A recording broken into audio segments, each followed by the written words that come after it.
This is Eyewitness News.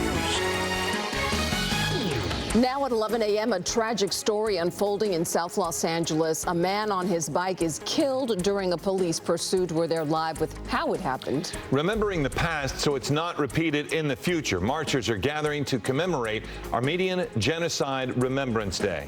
And President Biden signs a foreign aid bill that could ban TikTok. This morning, the company's CEO is firing back. Good morning. This is Eyewitness News at 11 a.m. live on ABC 7, Hulu, and wherever you stream. I'm Giovanna Lotta. And I'm Philip Palmer, and we begin with that breaking news, a live look at Santa Clarita Valley, where authorities at an elementary school have the school on lockdown. This is Mint Canyon Elementary. It's just outside of Santa Clarita. You see students there with a teacher and a sheriff's deputy. The superintendent confirmed the lockdown to Eyewitness News, and she says a man was shooting a BB gun at the school.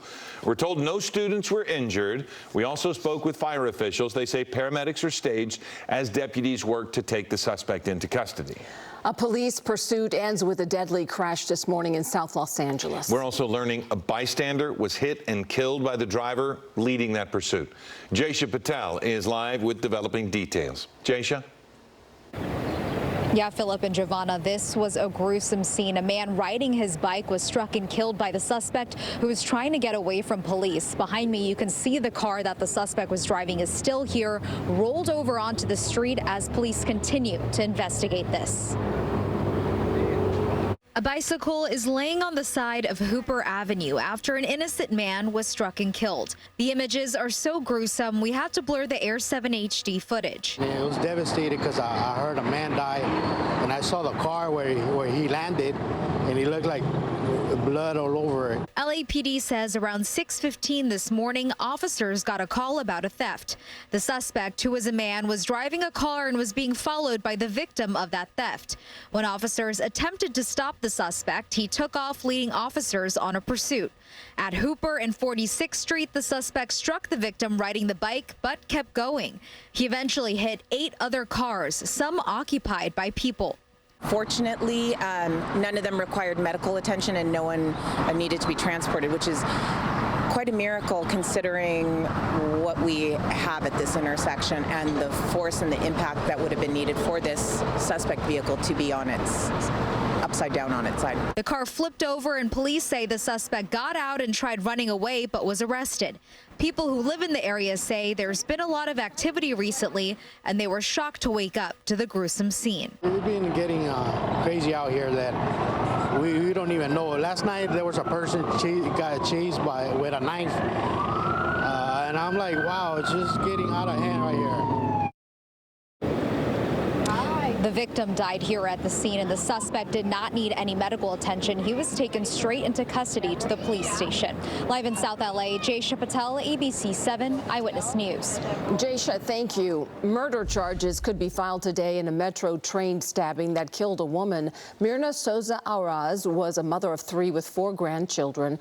Her family says that they want to give her a proper burial at her home in Nicaragua. Investigators say she was stabbed in the neck while riding the train Monday morning in Studio City. Police eventually tracked down that suspect, 45-year-old Elliot Trammell. He's now in jail on $2 million bond.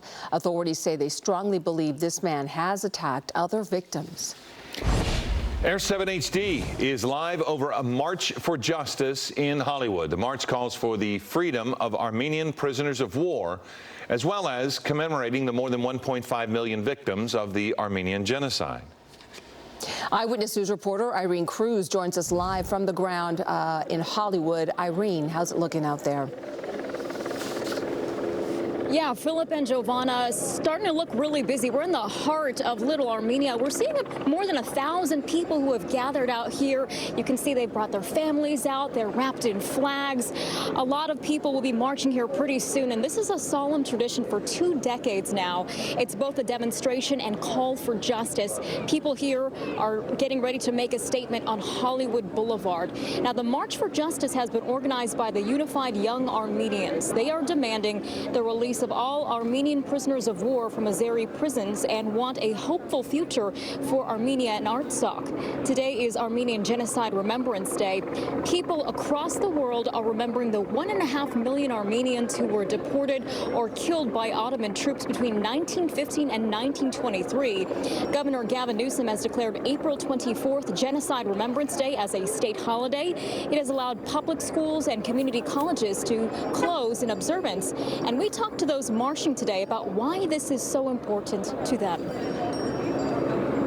What we're trying to do is remember those who were lost, because it's important to understand that a lot of the world, including the United States government, doesn't accept that the Armenian genocide occurred. But I have family members who were killed during the genocide, and I am a descendant of a survivor.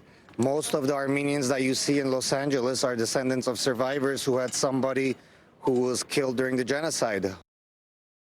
And as you can see, the sign is going up. People are lining up behind it. Now, President Biden put out a statement earlier today pledging never to forget the Armenian genocide. Again, people are getting ready to march here on Hollywood Boulevard in just a few minutes. Reporting live in Hollywood, Irene Cruz, ABC 7 Eyewitness News.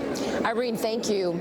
Proof today that an Israeli-American hostage is alive. We have an image of Hersh Goldberg Poland from a recently released video from Hamas. Goldberg Poland appears sometimes gesturing with his missing arm from the October 7th attack. In the heavily edited video, Goldberg Poland criticizes the Israeli government of Benjamin Netanyahu, as other hostages have done in Hamas propaganda videos. He is among the 129 hostages who are believed to be in Gaza.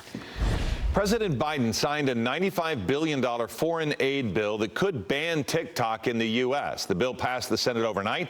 After being approved in the House Saturday, the bill includes $61 billion for Ukraine, plus $26 billion for Israel and humanitarian aid for Gaza. It also gives TikTok's parent company 9 months to sell the social media app.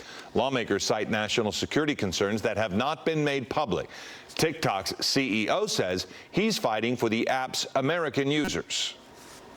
Rest assured, we aren't going anywhere. We are confident, and we will keep fighting for your rights in the courts. The facts and the Constitution are on our side, and we expect to prevail again. Chu says TikTok has invested billions of dollars to secure user data and to keep the platform from outside manipulation. And we want to check in with Brianna Ruffalo right now for a look at your weather. It was nice to see a little sunshine out there, Bree. Yeah, some spots saw it this morning, and then we've kind of just had the clouds moving around a little bit. It was sunny over downtown LA earlier this morning, and now we are starting to see some more overcast skies for some areas as you look live here from downtown Los Angeles, where it is a cloudy and somewhat cool 65 degrees. And then as we take you down into Long Beach, you can see a little bit more sunshine here. So it has been an interesting start to the day where we've had clouds in some spots, not in others. But either way, we have patchy clouds throughout the Southland. And so that is what we are seeing. Right on track, too. We were talking about seeing a little less of the marine layer this morning. And so we did for some. It's mild. It's 67 degrees. And you can see here on our map where we're seeing some of that cloud cover all the way out to the IE.